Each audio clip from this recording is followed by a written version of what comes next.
Ina Podcast.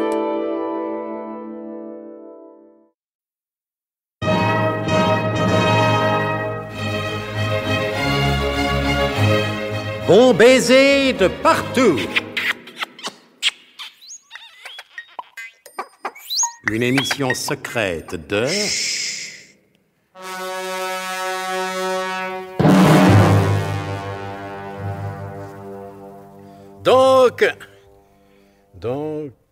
Donc...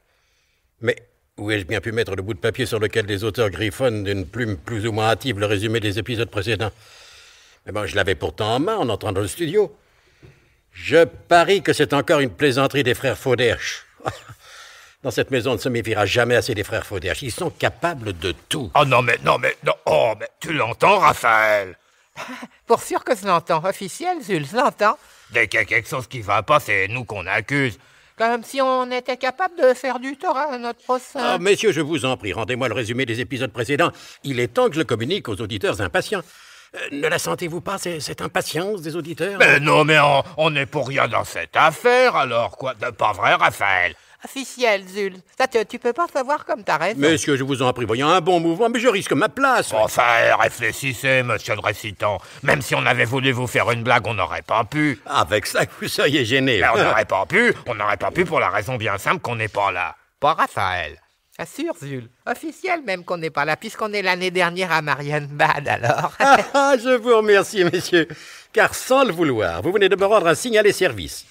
En s'efforçant d'être encore plus Fauderche que nature, il arrive parfois que les Fauderches vous rendent service. Grâce à l'indication que vous venez de me fournir, je vais pouvoir, vaille que vaille, reconstituer le résumé que j'ai égaré. Donc, ayant subi eux aussi dans les deux fausses bases biglotroniques secrètes les curieux effets du rayon à démonter le temps, les frères Jules et Raphaël Fauderche ont été transportés l'année dernière à Marienbad. De son côté, le colonel Hubert de Guerlas, toujours accompagné de son bras droit préféré, Nicolas Leroydec, a retrouvé sur la vraie base biglotronique secrète quelque part en Guyane le professeur Slalom Jérémy Ménerlage. Ce dernier, à l'aide des indications fournies par le double bombardement, devrait sans erreur possible déterminer l'origine terrestre du mystérieux rayon. Seulement, si ma mémoire est fidèle, le professeur était de fort méchante humeur. Ce n'est pas pour me vanter, mon colonel, mais je trouve que le professeur est de fort méchante humeur. Vous entendez? Qu'est-ce que je vous disais? Silence dans les rangs! Bien, mon colonel. Que disiez-vous, mon bon Nicolas? Je disais que, sans me vanter, je trouvais que le professeur était de fort méchante humeur. Figurez-vous, mon bon Nicolas, que je m'en fiche à peu près autant du premier coup que j'ai frappé contre la porte du panier fleuri de Silly-Bellabès, quand des camarades de promotion m'ont fait connaître cet établissement de renommée de classe internationale.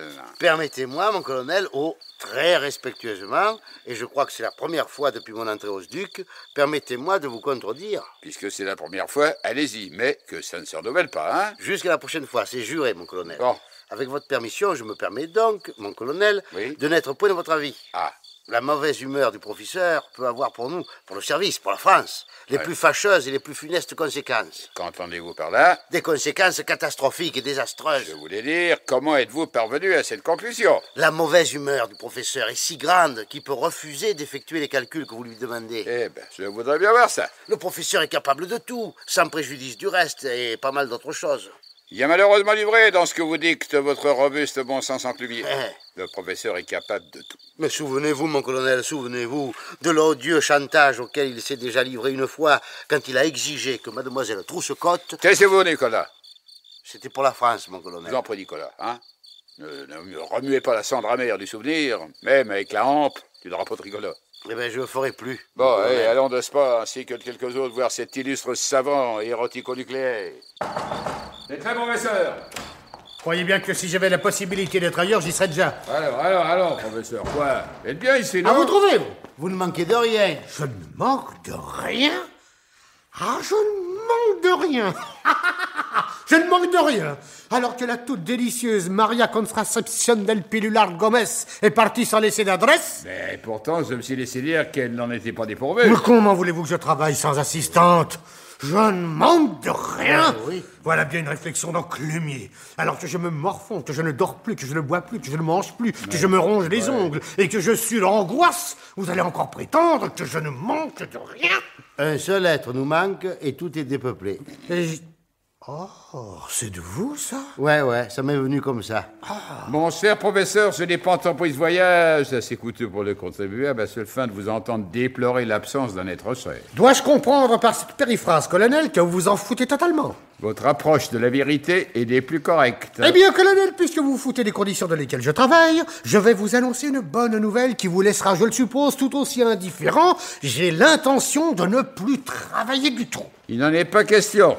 D'ici les heures exactes où les 2 fausses bases ont été bombardées par le rayon à démonter le temps. Avec ces heures, vous pourrez calculer la position de la Lune et localiser l'origine terrestre des mystérieux bidules. Impossible!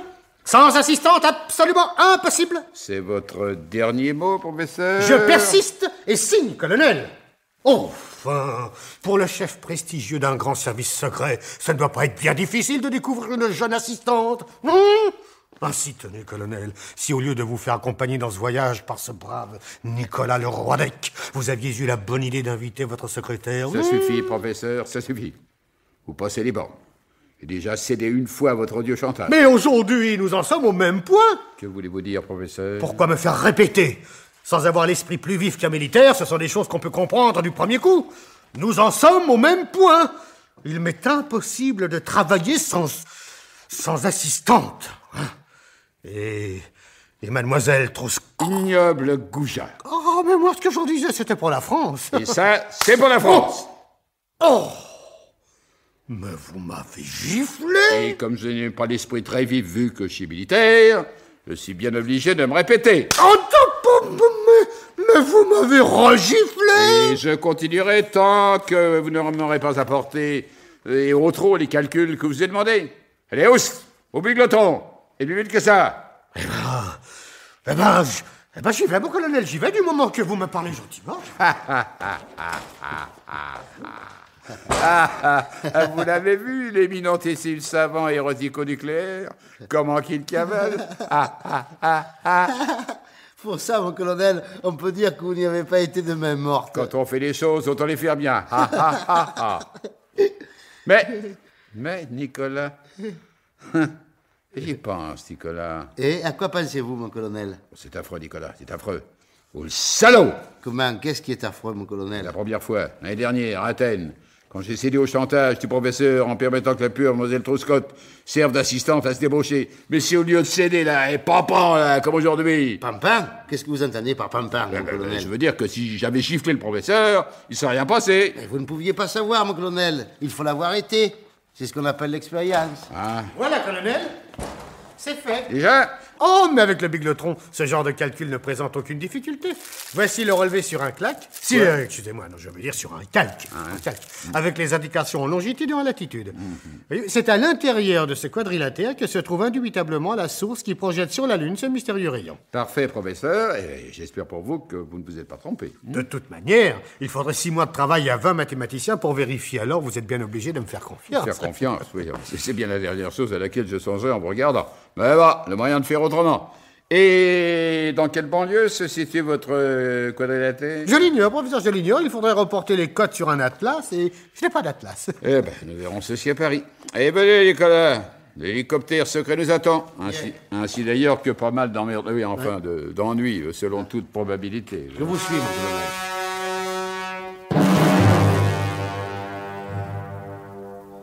Les événements à venir justifieront-ils le pessimisme du colonel de Guerlas? Le professeur Slalom Jérémy Ménerlage souffre-t-il d'une névrose obsessionnelle? Et comment diable peut-on bien qualifier cette obsession? Eh bien, vous le saurez, soit en consultant les très intéressants ouvrages de Sigmund Freud et de Jung, soit en ne manquant pas l'écoute des prochains épisodes de notre grand feuilleton d'espionnage et d'exploration psychopathologique, Bon baiser de partout. C'était Bon baiser de partout. Une émission secrète de... Pierre Dac et Louis Rognoni. Avec Maurice Chevitte, Pierre Dac, Claude Dasset, Paul Prébois, Alain Roland. Décryptage et mise en code, Jean-Wilfried Garrett.